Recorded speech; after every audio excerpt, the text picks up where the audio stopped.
Alright, memes and memettes, it's time for another project, the throwing knife.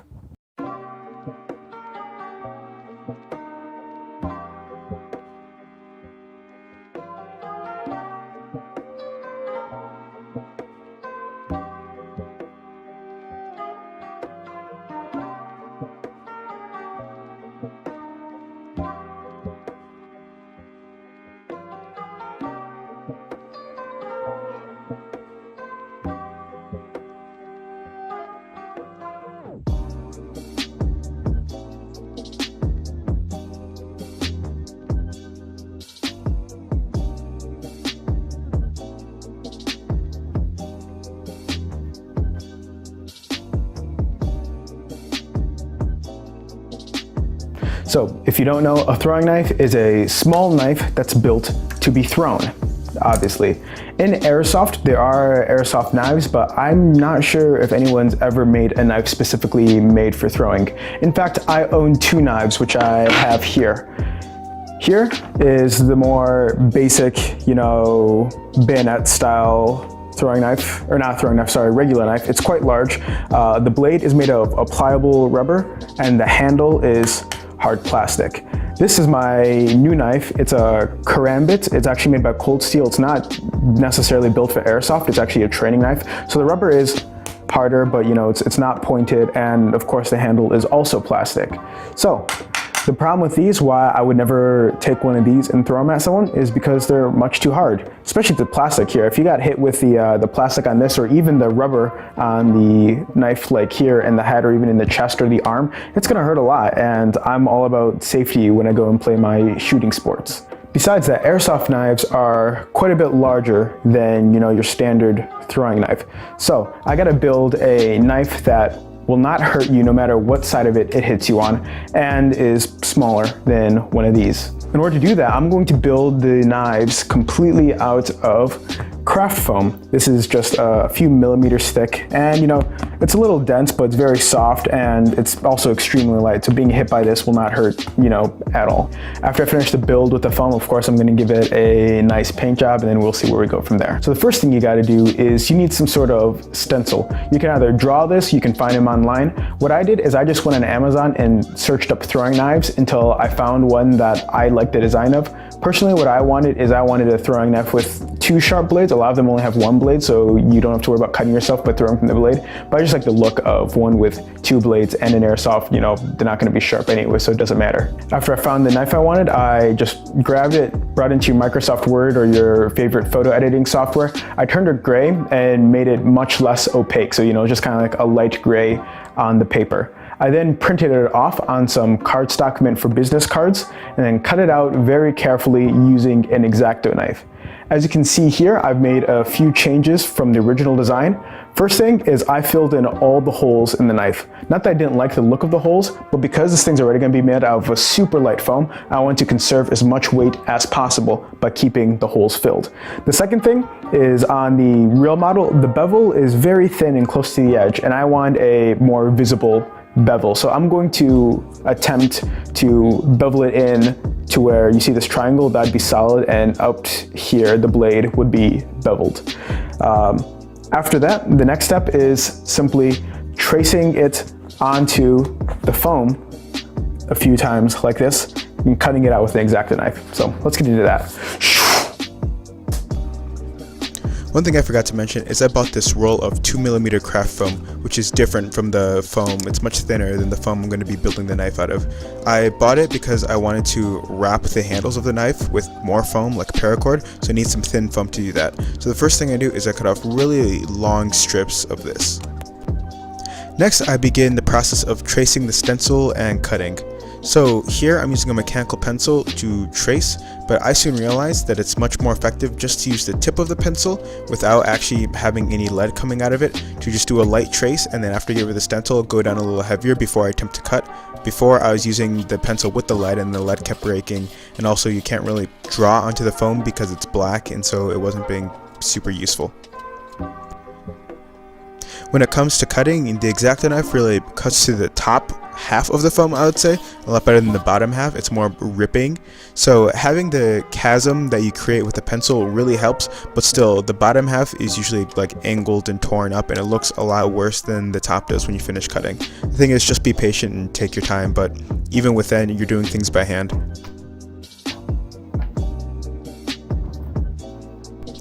Next, I gotta add the markings. I already marked them out on the stencil, but what I'm doing is I'm adding a dot 3 millimeters away from the tip, then I add another dot 5.5 millimeters away from that first dot, and then between those two dots is the height of a triangle, and then the edges of the blade are the edges of a triangle. So then I draw lines I make a line from that second dot across horizontally, and then I draw lines from the edges to the first dot, making a triangle. And this is what I use to decide how I'm going to bevel out the knife in the end. I have to make these markings after cutting out every single blade. So then you repeat the process several more times. Here I decided that one layer of foam is not thick enough, so I actually start gluing them together 2 layers at a time. I cut them out individually and then just glue them together. I use fabric foam here, which is alright, but here, as you'll see, a single layer, when I attempt to throw it, has nearly no range. It's throwing like you're throwing a piece of paper. However, a knife made out of 2 can go much further than twice as far. Alright guys, so here we have 3 knives that are double thickness. I just kept cutting out from the stencil, then I glue them together. I also have marked out the triangle here. The next thing to do is clean this up just a little bit. Right here, I've got a Dremel with a grinding wheel on it, and all I'm going to do is I'm going to go lightly around, the curves, the handle, the circle, and everything. And then actually I'm going to come in and taper the sides just a little bit. Again, I'm not trying to take away too much material because I don't want this to be any lighter, really. But I'm going to just kind of taper them so it's a little bit more blade-like than what it is right now. Just a word of warning, it is very easy to take away a little too much material with the Dremel. The foam is soft, so it cuts easily. And the other thing is that I'm doing this all by hand. If I had some more, tools, if I had like a belt sander, like a wheel grinder, where I could just bring the knife in uniformly every time, it would come out a little nicer. But here, really, I'm just doing everything by hand, and so I did the best I could. So I have a little extra time to talk while I'm doing this. I just want to say that cutting out the knives takes a really long time with the X-Acto knife. So a single page of foam, when done properly, can yield 8 copies of the stencil, which together brings 4 knives because I got to glue them together, and that can take easily an hour and a half to 2 hours if you don't include, your hand getting tired and breaks.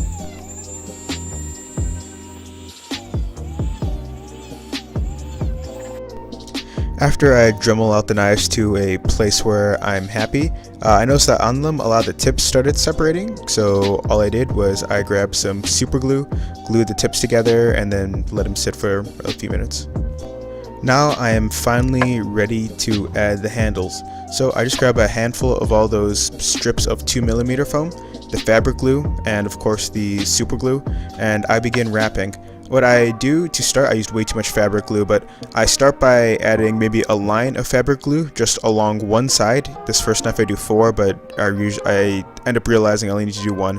I glue one side of the knife with the fabric glue, then I take a strap, I put some tip on the end, or some super glue on the end to seal it down. I wrap it around until it's done, put some super glue on the second end, so the super glue dries much faster, and I think it might be stronger than the fabric glue, so I use that to hold the ends of the thing in place, and then the fabric glue is just in between so that it holds the rest of the wrap in place. Now I'm going to seal the knives. What I did is I stood them up all in the box because I cut a bunch of little holes in the box to stick the tips in. Then I placed the knives in like that. I grab a can of aerosol Plasti Dip, and then I hit it with 2 layers. I spray it a nice thick layer first, and then I come back 30 minutes later and get a lighter layer just to seal it up nice and good so that when I try and paint it, the paint doesn't soak into the foam. Now that the knives are sealed, I'm going to use the only spray paint I used during this project. It's a black hammered spray paint. The reason I got the hammered is mostly because it's on sale. It's like $5 a can. Originally, I thought I was going to use like a metallic, but either way, this gives the sections that are going to stay black some texture, and that's what I wanted. So I'm focusing on a real knife, all the parts that'd be metal. So the ball at the end, and then also the blade and the triangle in the middle, really, because the ends of the blade I want to paint silver, so I'm not too worried about that, but the middle needs to be black. Once that's dry, I can get into the hand painting. So 2 sections of this will be hand painted. The beveled sections of the blade, and then the wraps, because those are supposedly made out of paracord or what have you. So the first thing I do is I lay down some silver, and then I mix that silver with some black, because I don't want it to be like a really bright shiny silver, but more like a metallic metal, like an iron or a steel kind. Once I'm happy with the color, I brush it on kind of thickly towards the point. What I'm trying to do here is just get the brush lines to go towards the direction as if it had been sharpened. I end up doing 2 coats on each face, because after the first coat, if the light hit it just right, you could see, you know, through the sheen you could see some black stripes, so I want to cover that up as well as I could. And of course, the handle wraps are going to be red. The original red is much too bright, it's like a candy apple red, and that's not the look I was going for, so take some dark brown and mix that in. Secondly is I brush the color on very, very, very lightly, to the point where the handle doesn't look like it's red, but more like it's been covered in like red dust or red dirt. This is for a few reasons. One, I didn't want the thing to look too much like a toy. I wanted to look, you know, kind of cool with that design. And 2, also, is that these weapons I want to be kind of stealthy, and so I don't want the colors to shine out too much. I don't want them to be super, super visible. But you know, I add some red there just so it has the look of being reddish. After that, I hit both sides with 1 layer of clear coat. I don't know if the clear coat's even necessary, but I decided to put it on there because I had it. 1 layer of clear coat, and then the knives are done. So, I've done it. I've built 3 Airsoft throwing knives. So, going back to the beginning of the video, what I said I was looking for, something smaller than this, check. Something that is safe from all sides, check. That's pretty much it, really. No plastic, it's 100% foam, glue, and paint. Something interesting to note is that after the Plasti Dip, spray paint, and the clear coat, they are a little more firm than when it was just the foam, and they fly just a tiny bit further, but still it is, you know, pliable foam. You can squeeze it, it's not pointy. There's no way that getting hit by one of these will hurt. No matter how hard I throw this thing, the thing reduces velocity by the time it gets out of your hand to the point that they're completely harmless. So that's pretty cool, especially with iPro. So I definitely enjoy making this project, and I enjoyed it so much so that I did a lot more work off camera. The supplies for this project was extremely cheap. I paid a few bucks here and there and got way more foam and glue and stuff than I needed. So I have an entire box of these throwing knives. In fact, after I built the first 16 of these, I decided to switch up the design, and now I also have another 16 single-bladed throwing knives. These fly just a tiny bit shorter than these because they're a little bit smaller. They have less material, but it's the exact same thing. I found a stencil that I liked, or an image that I liked, made a stencil, did all the cutting, all that, and now I have 16 more of those. And after I finished building 16 of these, I still had 2 pieces of foam left, and I didn't want to make another like 4 knives out of that because it takes so much time. So I decided to build something a little bigger, and I built a throwing axe, a tomahawk. This is probably the only Airsoft throwable tomahawk that's ever been made. So the knives, they've got a range probably about 20 feet or so. It's not very far, but like, I don't know why I'd be throwing anything past that. This has got to go be at least 40 feet because just of the weight. It's so much bigger than the knives. Like here we got the smallest, next largest. This thing is just so much more, you know, massive than either of these. That's got so much more range. And this is the only one I have because I used the rest of the foam on this. I only got one of these, but it's just so entertaining to, you know, throw because it actually goes a decent amount of, a decent distance. Other things to note besides, sorry, I forgot to mention, when doing this project, the fabric glue was all right, but I probably won't use it again. I would just buy more super glue and use that. You can use less super glue. When the fabric glue dries, air bubbles tend to dry in between the foam, so you get space in the foam after it's dried. Also, when wrapping the handles, all you gotta do is put a dab of super glue at one end, hold it, wrap it without any glue, and then put a dab on the other end, and then it holds. After plasti dipping and painting, you know, it's gonna stay in place. My ideas for this, I don't know, I've got so many now. One, I might give them away. I'll probably be giving them away. They're just so, I have so many, I have way too many and they're disposable. I'll probably be using them in the future in some video. Man, I don't even know.